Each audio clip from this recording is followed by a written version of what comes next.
কইতাছি ব্যাগটাতে তুই কি করবি? ব্যাগটাতে কি করব ব্যাগটাতে কি করব আমি ফিকা মারলি কে লাগা? ফিকা ফিকা মারলি কে লাগা তুই হারামজাদি বাচ্চা? ফিকা মারবে কি তোমার না কইছি শাড়ি একটু ঘরটা বাইরে দিমু কিন্তু তোমার এগুলা টিপতে মাইরা হলাম আমি হ্যাঁ মেজাজটা কেমন লাগতেছে? মা মা মা মা মা সারা দিন তুই কি রাস্তা থেকে আনতে করবি হ্যাঁ? বুড়া মা দুদিন পরে মইরাই যাব শাড়ি শোকেছে বড় হেয়ার পরে হেয়ার শাড়ি কিনে আর মালা তারা শাড়ি রাখলে আইনা দেখ তোর কি অবস্থা করি হারামজাদি তোর জুয়ান এত বড় সাহস শাড়ি না দিয়ে আর মার দেয় সব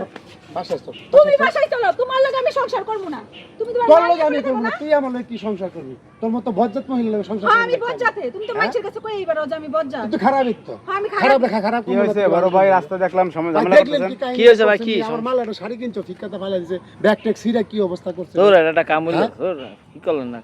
সমস্যা কি দুই হইছে দিন পরে ঈদ ভাই কুরবানি হ্যাঁ। তার 14 গোষ্ঠীর রোজারি দেখবার মার্কেট কইরা দিছি ভাই কুরবানি দেখি মার্কেট লাগে লাগে না একই দিন করলে তো হয় দিছি কালকা খালি মার্কেট করে আনছে আমি কইলাম তাহলে তো সবার লাগি আনলা আমার মাল লাগে এটা কাপড় আনতা এবারে অসুস্থ মা দুই দিন পরে মরে যায় মরে যাবে এটা তো ঠিক পিন্দুক বা না পিন্দুক ভাই দেওয়া তো লাগে দেওয়া তো উচিত দেয়া লাগবো কয় হে পুরা মানুষ হেলে কাপড়তে কি কয় তো পরে না পরে এলে কইলাম তো চল এটা কাপড় 500 টাকা কয় টাকা কিনে আনি এখন এইটা আরে লইয়া গেলাম এ ভূত করতে করতে গেছে ভূত করতে আইছে এটা কি কাপড় কিনবেন কেন এটা কে লাগা কিনবা তোমার মাল লাগে আলমারি ভরা কাপড় আছে হেডি কিনবে না বেডি বিছনা তো উত্তরে না হেডি পরিষ্কার করে এই তো আমার কত কষ্ট হয় আবার নতুন শাড়ি কিনতে লাগে বুড়া বিড়ির এত শখ হইছে দুনিয়ার কথা হ্যাঁ কথা মাইছের কাছে কও আর বেশি বেশি বইয়ের বদনাম আরে না ভাই তুই কইতে পারছ আমি কইতে পারবো না না আপা শুনেন এই যে আপনি কাজটা ঠিক করেন না তো তোমার মা নিয়ে থাকো আমারে নিয়ে আসো এখন শুনেন এই যে আপু বিষয়টা হইছে কথা সব দিকে দেখতে ঈদ হবে আসলে সবাই নতুন জামা কাপড় দিতে হয় বুঝছেন এখন থাকলেও এটা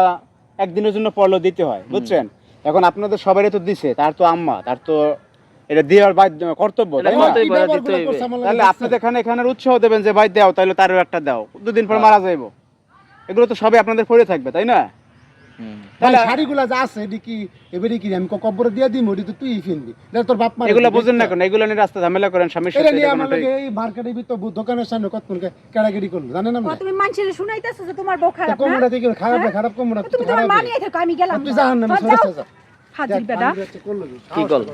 দেখেন অবস্থা আজরাইল বিয়ে করছেন ভাই। আর যাইল মানে মিয়া দুনিয়ারে খারাপ মিয়া দেখছেন এরকম বউ নিয়ে মানুষ থাকে না যা বিয়ে করতেন আপনার সংসারে তো লালবাতি জ্বলতেছে লাল বাতি কি ভাই রে, বিয়ার পর থেকে আমি জ্বলতাছি যে আগুন মনে করছি ইটের বাড়া যেমন আগুন জ্বলে ও আমার এমনি করে জ্বালাইতেছে ভাই বিষয়টা কি শুনেন আপনি মনে করেন যে আপনি বুঝি একলে অশান্তিতে আছেন প্রত্যেকটা সংসারে কিন্তু একই চিত্র অশান্তি আমার আছে বিয়া না করে ভালো ভাই আগে আমি অনেক ভালো ছিলাম বুঝলেন? শান্তিতে ছিলাম এই আর যাইল আইন না ঘরে মনে করেন যে আমি অশান্তি বাপ মা জীবিত থাকতে বিয়ে করতে হয় না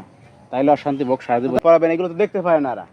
তা আমার বাপ মা আমি খাওয়াবো না পড়াবো না তাহলে আমার বাপ মা মনে হচ্ছে বৃদ্ধ হয়ে গেছে কারণ আমিও আমার বয়স হয়তো 50-60 আমার বাপ মা মনে আমি কি বিয়া করবো না এভাবে আমি কি পুরো এমর মনে এখন এই জায়গায় তো এটা তো প্রশ্ন ঠিক, শুনেন এটা তো এখানে প্রশ্ন। ঘটনা হয়েছে বিয়ে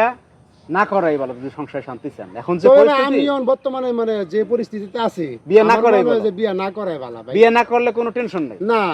ওই একটু থাকার লাগে আনন্দ করার লাগে বিয়ে না করাই ভালো বিয়া না করে যান যান ভাই এত এখন শান্তি নিয়ে কি মানুষ বসে যে না বুঝান করার কি যান করব ভাই। আমি বুঝাতে দেখছেন যাই ব্যাগ বল ট্যাক্সিটা কি করলো মারামারি করে যান যান বুঝেন আমি বুঝাতে